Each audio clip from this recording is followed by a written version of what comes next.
Bismillahirrahmanirrahim. Assalamualaikum warahmatullahi wabarakatuh. Alhamdulillah, salatu wassalamu ala rasulillah, amma ba'd. Insyaallah pada pertemuan kali ini kita akan membahas tentang Asmaul Husna, atau sering kita artikan dengan nama-nama yang baik yang dimiliki oleh Allah Subhanahu wa taala. Adapun tujuan pembelajaran kita, itu yang pertama adalah menganalisis makna Asmaul Husna. Kemudian yang kedua adalah menyajikan hubungan makna-makna Asmaul Husna, Al-Karim, Al-Mu'min, Al-Wakil, Al-Matin, Al-Jami', Al-Adl, dan Al-Akhir dengan perilaku keluhuran budi, kokoh pendirian, rasa aman, tawakal, dan perilaku adil. Baik, kita masuk ke pembahasan. Pertama adalah memahami makna Asmaul Husna. Asmaul Husna itu terdiri dari dua kata, yaitu asma yang berarti nama-nama dan husna yang berarti baik atau indah. Jadi, Asmaul Husna dapat diartikan sebagai nama-nama yang baik lagi indah yang hanya dimiliki oleh Allah Subhanahu wa taala sebagai bukti keagungannya.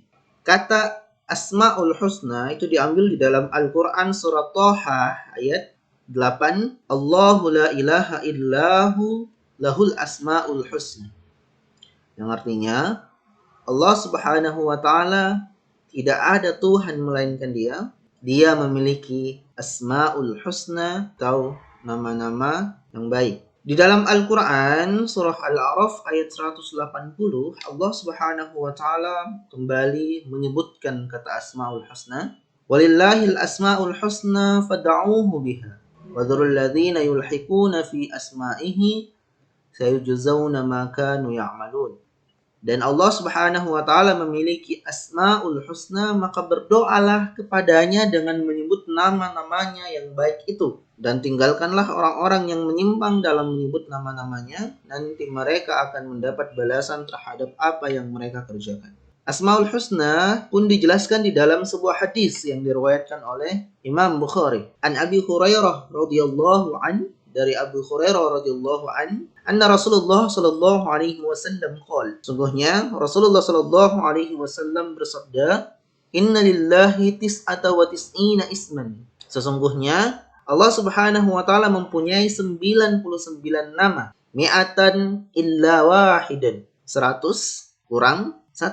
Man ahsaha dakhalal jannah, barang siapa yang menghafalnya maka ia akan masuk ke dalam surganya Allah Subhanahu wa ta'ala.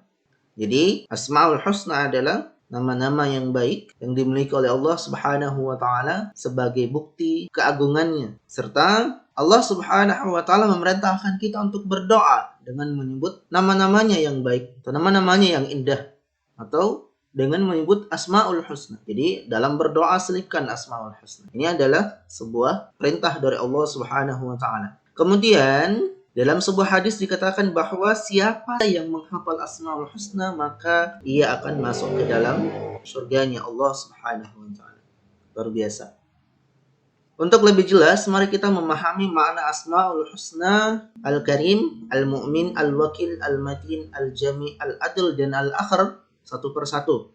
Kita mulai dari yang pertama, Al-Karim. Secara bahasa, Al-Karim mempunyai arti yang maha mulia. Bisa juga diartikan maha dermawan, bisa juga diartikan maha pemurah. Secara istilah, Al-Karim diartikan Allah Subhanahu wa ta'ala yang maha mulia, lagi maha pemurah yang memberi anugerah atau rezeki kepada semua makhluknya. Al-Karim dapat pula dimaknai sebagai zat yang sangat banyak memiliki kebaikan, maha pemurah, pemberi nikmat dan keutamaan, baik ketika diminta maupun tidak. Hal ini dijelaskan di dalam Al-Quran surah Al-Infitar ayat 6.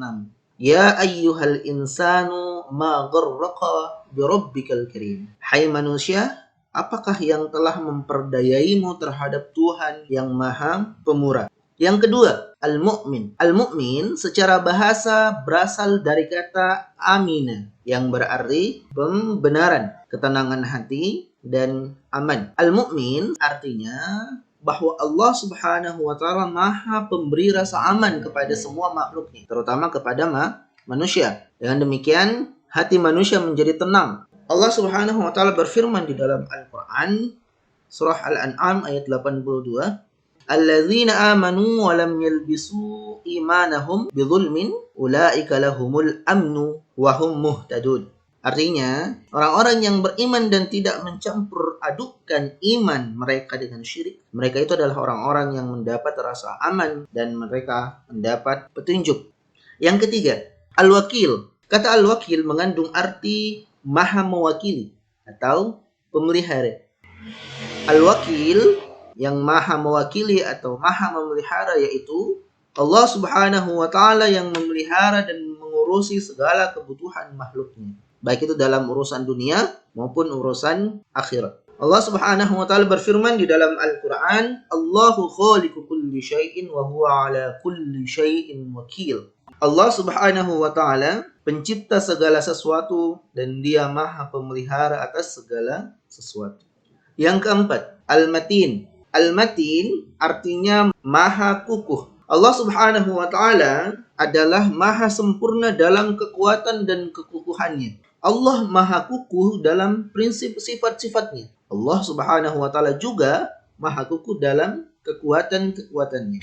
Oleh karena itu, sifat Al-Matin adalah kehebatan perbuatan yang sangat kokoh dari kekuatan yang tidak ada taranya. Allah Subhanahu wa taala berfirman, "Innallaha war-razzaqu dzul quwwatil matin." Sesungguhnya Allah, Dialah pemberi rezeki yang mempunyai kekuatan lagi sangat kukuh. Kelima, al-jami'. Al-jami' secara bahasa artinya yang maha mengumpulkan atau menghimpun. Allah maha mengumpulkan atau menghimpun segala sesuatu yang tersebar atau terserap. Allah Subhanahu wa taala maha mengumpulkan apa yang dikehendakinya dan dimanapun Allah Subhanahu wa taala berkehendak. Penghimpunan ini ada berbagai macam bentuknya. Di antaranya adalah pengumpulan seluruh makhluk yang beraneka ragam, termasuk manusia dan lain-lainnya yang ada di permukaan bumi ini, dan kemudian mengumpulkan mereka di padang mahsyar pada hari kiamat. Sebagaimana firman Allah Subhanahu wa taala, "Rabbana innaka jami'un nas liyaumin la raiba fihi. Innallaha la yukhliful mi'ad." Artinya, ya Tuhan kami, sesungguhnya Engkau mengumpulkan manusia untuk menerima pembalasan pada hari yang tidak ada keraguan padanya. Sesungguhnya Allah Subhanahu wa taala tidak menyalahi janji. Quran surah Ali Imran ayat 9. Keenam, al-adl. Al-adl berasal dari kata adalah yang berarti lurus dan sama. Sedangkan al-adl artinya maha adil. Keadilan Allah Subhanahu wa taala bersifat mutlak, tidak dipengaruhi oleh apapun dan oleh siapapun, beda dengan manusia. Allah Subhanahu wa taala berfirman, "Wa tammat kalimatu rabbika shidqan wa 'adlan, la mubaddila li kalimatihi wa huwas samiul 'alim." Artinya, telah sempurnalah kalimat Tuhanmu, yakni Al-Qur'an, sebagai kalimat yang benar dan adil. Tidak ada yang dapat mengubah kalimat-kalimatnya dan Dialah yang Maha mendengar lagi Maha mengetahui. Ketujuh, al-akhir. Al-akhir artinya yang maha akhir, yang tidak ada sesuatu pun setelah Allah Subhanahu wa taala. Dia maha kekal tak kala semua makhluk hancur. Maha kekal dengan kekekalannya. Adapun kekekalan makhluknya adalah kekekalan yang terbatas, seperti halnya kekekalan surga, neraka, dan apa yang ada di dalamnya. Allah Subhanahu wa taala berfirman, "Huwal awwal wal akhir wal zahir wal batin wa huwa bikulli syai'in alim." Dialah yang maha awal dan akhir, yang zahir dan yang batin, dan Dialah maha mengetahui segala sesuatu. Quran surah Al-Hadid ayat 3. Selanjutnya adalah bagaimana menerapkan perilaku mulia yang mencerminkan perilaku beriman terhadap Asmaul Husna. Yang pertama adalah menjadi orang dermawan. Seperti yang kita ketahui, sifat dermawan adalah sifatnya Allah Subhanahu wa taala, yakni Al-Karim, atau Maha Pemurah. Wujud kedermawanan tersebut misalnya selalu menyisihkan uang jajan untuk kotak amal setiap hari Jumat yang diedarkan oleh petugas rohis. Yang kedua, membantu teman yang sedang dalam kesulitan. Yang ketiga, menjamu tamu yang datang ke rumah sesuai dengan kemampuan. Yang kedua, Perilaku mulia yang kedua adalah menjadi orang yang jujur dan dapat memberikan rasa aman sebagai wujud meneladani sifat Allah Subhanahu wa taala al-mu'min. Contoh, menolong teman atau orang lain yang sedang dalam bahaya atau ketakutan. Yang kedua, menyingkirkan duri, paku, atau benda lain yang ada di jalanan yang dapat membahayakan pengguna jalan. Yang ketiga, membantu orang tua atau anak-anak yang akan menyeberang jalan raya. Ini contoh. Kalian bisa mengembangkan ini dengan mencari contoh-contoh lain. Kemudian yang ketiga, senantiasa bertawakal kepada Allah Subhanahu wa taala. Ini sebagai wujud dari meneladani sifat Allah Subhanahu wa taala al-wakil. Contoh perilaku, misal menjadi pribadi yang mandiri, melakukan pekerjaan tanpa harus merepotkan orang lain. Kedua, bekerja atau belajar dengan sungguh-sungguh karena Allah Subhanahu wa taala tidak akan mengubah nasib seseorang apabila orang tersebut tidak mau berusaha. Perilaku mulia yang keempat, menjadi pribadi yang kuat dan teguh pendirian sebagai wujud dari meneladani sifat Allah Subhanahu wa taala Al-Matin. Contoh perilaku, misal tidak mudah terpengaruh oleh rayuan atau ajakan orang lain untuk melakukan perbuatan tercela. Kedua,